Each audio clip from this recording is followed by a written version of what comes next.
Hello, my name is Lorianne Setman.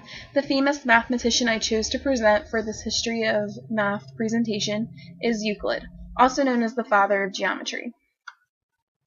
Very little is known about Euclid's background, as details about his life are sparse. It's believed the Greek mathematician was born around 330 BC and died around 270 BC. We also know that Euclid lived in Alexandria. He was trained at the academy by the followers of Plato. Euclid would have learnt much of his geometry from Eudodius. His training at the academy would allow him to set up a school of mathematics known as the Alexandrian School. We'll talk a little bit more about that later.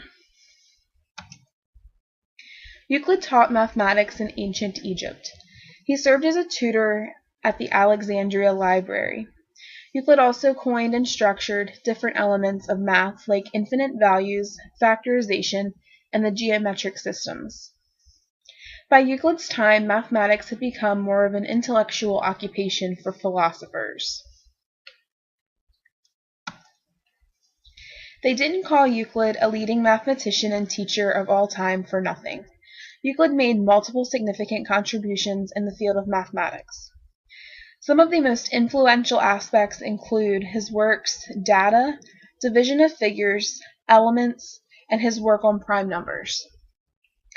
Data and divisions of figures are two of at least 5 works we know about, other than Elements. Data holds 94 propositions looking at the nature and implications of a given information in geometrical problems. Divisions of Figures is another work of Euclid's that discusses dividing figures into more constituent parts, which survives only in Arabic translation. Euclid also made great discoveries concerning prime numbers. He created the prime factorization theorem that states every integer greater than 1 is either itself a prime number or the product of prime numbers. Euclid also determined there is a definite order to primes. His most famous book is titled Elements, which became a standard work of important mathematical teachings. Consisting of 13 books and 465 propositions that cover topics in geometry to number theory.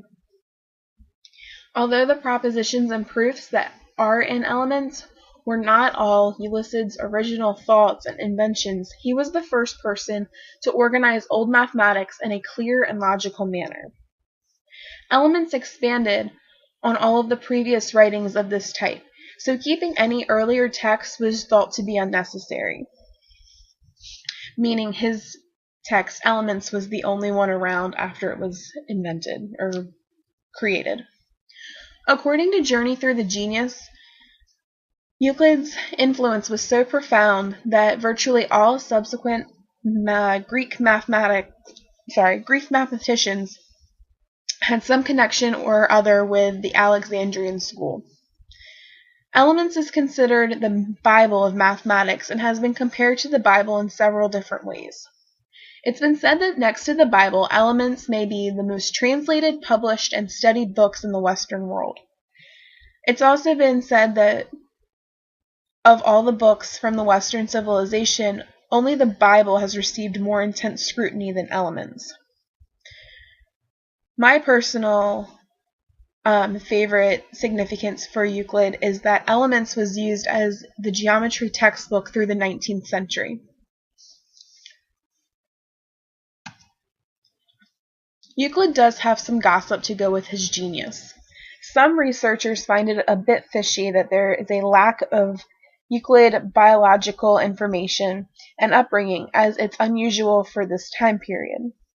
This has caused some to believe that Euclid was not an actual historical character, but that his works were written by a team of mathematicians who collectively took the name Euclid. I hope you've learned something new about Euclid from this presentation, and I thank you for your time. And these are my references.